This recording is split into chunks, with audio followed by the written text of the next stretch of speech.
പാകിസ്ഥാന് ഇന്ത്യ നൽകി വന്നിരുന്ന സിന്ധു നദീജലം ഇന്ത്യ നിർത്താൻ തീരുമാനിച്ചിരിക്കുകയാണ്. ഇതിലൂടെ വൻ പ്രതിസന്ധിയാണ് യഥാർത്ഥത്തിൽ പാകിസ്ഥാന് ഉണ്ടാകാൻ പോകുന്നത്. സാമ്പത്തികപരമായി പാകിസ്ഥാനിൽ വലിയ വെല്ലുവിളികളാണ് നിലനിൽക്കുന്നത്. അതിനാൽ തന്നെ പാകിസ്ഥാനെ സംബന്ധിച്ചിടത്തോളം ഇതൊരു കനത്ത പ്രഹരം തന്നെയായിരിക്കും. സിന്ധു നദീജല ഉടമ്പടിയൊന്നും പരിഗണിക്കാതെയുള്ള ഈ തീരുമാനം പാകിസ്ഥാൻ ഭരണകൂടത്തെ യഥാർത്ഥത്തിൽ ഞെട്ടിച്ചിരിക്കുകയാണ്.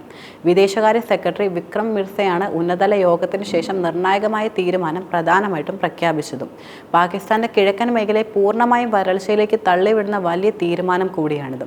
സിന്ധു നദീജല ഉടമ്പടി അനുസരിച്ച് പാകിസ്ഥാനിലെ പ്രധാന പ്രവേശിയായ പഞ്ചാബിലേക്ക് കൃഷിക്ക് ആവശ്യമായ വെള്ളം എത്തിക്കുന്നത് ഇതിലൂടെയാണ്. അതിനാൽ തന്നെ ഈ നടപടിയിലൂടെ ഈ രീതിയാണ് ഇനി തടസ്സപ്പെടാൻ പോകുന്നത്.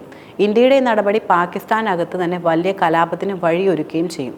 മാത്രമല്ല പാകിസ്ഥാന്റെ പ്രധാന കാർഷിക മേഖല കൂടിയാണ് പഞ്ചാബ് എന്നത്.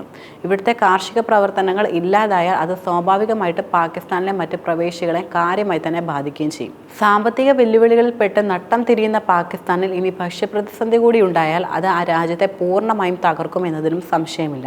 സിന്ധു നദീജല കരാർ എന്നത് സിന്ധു നദിയിലെയും അതിൻ്റെ പോഷക നദികളിലെയും ജലം പങ്കിടുന്നതുമായി ബന്ധപ്പെട്ട് ഇന്ത്യയും പാകിസ്ഥാനും തമ്മിൽ നിലനിൽക്കുന്ന ഒരു സുപ്രധാനമായ ഉടമ്പടിയാണ്. ലോകബാങ്കിന്റെ നേതൃത്വത്തിൽ നടന്ന ചർച്ചകൾക്ക് അവസാനം 1960 സെപ്റ്റംബർ 19 അന്നത്തെ ഇന്ത്യൻ പ്രധാനമന്ത്രി Jawaharlal Nehru, Pakistan president field marshal Ayub ഖാനും കറാച്ചിയിലായിരുന്നു ഈ ഉടമ്പടി പ്രധാനമായിട്ടും ഒപ്പുവെച്ചതും.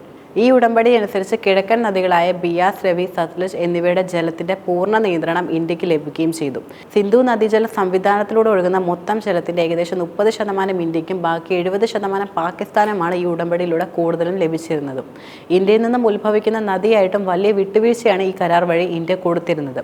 കരാർ അനുസരിച്ച് ഇന്ത്യക്ക് പടിഞ്ഞാറൻ നദികളിലെ ജലം പരിമിതമായ ജലസേചന ആവശ്യങ്ങൾക്കും വൈദ്യുതി ഉൽപ്പാദനം, ഗതാഗതം, മത്സ്യകൃഷി തുടങ്ങിയ ഉപഭോഗേതര ആവശ്യങ്ങൾക്കും ഉപയോഗിക്കുവാനുള്ള അനുമതി നൽകി വരുന്നുണ്ട്.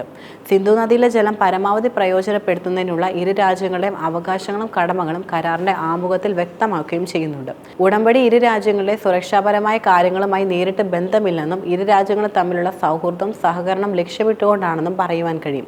അതേസമയം സ്വാതന്ത്ര്യത്തിന് ശേഷം 1947-48 ഇന്ത്യ പാകിസ്ഥാൻ യുദ്ധകാലത്ത് നദീജലത്തിന്റെ അവകാശങ്ങൾ ഇരു രാജ്യങ്ങൾക്കുമിടയിൽ നിലനിന്നിരുന്ന പ്രധാന തർക്കവിഷയം കൂടിയായിരുന്നു. പക്ഷേ 1960 ഉടമ്പടി ഒപ്പുവെച്ചതിന് ശേഷം ഇരു രാജ്യങ്ങളും നിരവധി സൈനിക സംഘടനകളിൽ ഏർപ്പെടുകയും ചെയ്തിട്ടുണ്ട്. എന്നാൽ ഇവയൊന്നും ഒരു ജലയുദ്ധത്തിലേക്ക് ഇതുവരെ നീങ്ങിയിട്ടില്ല എന്നതും ഏറെ ശ്രദ്ധേയമായ കാര്യമാണ്. ഒരു യുദ്ധകാലത്തും ഇന്ത്യ നടത്താത്ത കരാർ റദ്ദാക്കലാണ് ഇപ്പോൾ 65 വർഷത്തിന് ശേഷം പ്രധാനമായിട്ടും നടന്നിരിക്കുന്നത്.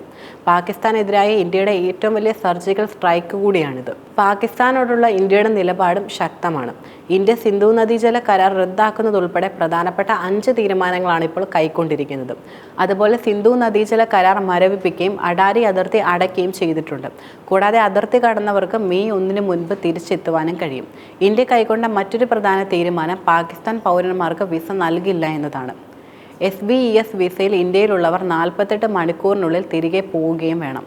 പാകിസ്ഥാൻ ഹൈ കമ്മീഷനിലെ പ്രതിരോധ ഉദ്യോഗസ്ഥരെയും പുറത്താക്കിയിട്ടുണ്ട്. ഇവർ ഒരാഴ്ചയ്ക്കുള്ളിൽ ഇന്ത്യയിൽ നിന്ന് പിന്മാറുകയും വേണം. ഇന്ത്യയും പാകിസ്ഥാനിലെ പ്രതിരോധ ഉദ്യോഗസ്ഥരെ തിരിച്ചു വിളിക്കുമെന്ന് വിദേശകാര്യ സെക്രട്ടറി നിലവിൽ അറിയിച്ചു കഴിഞ്ഞു. കനത്ത ജാഗ്രത തുടരുമെന്ന് സേനകൾക്ക് നിർദ്ദേശം നൽകുകയും ചെയ്തിട്ടുണ്ട്. മാത്രമല്ല ഈ ആക്രമണത്തിന് പിന്നിലുള്ളവരെ പുറത്തു കൊണ്ടുവരിക തന്നെ ചെയ്യും.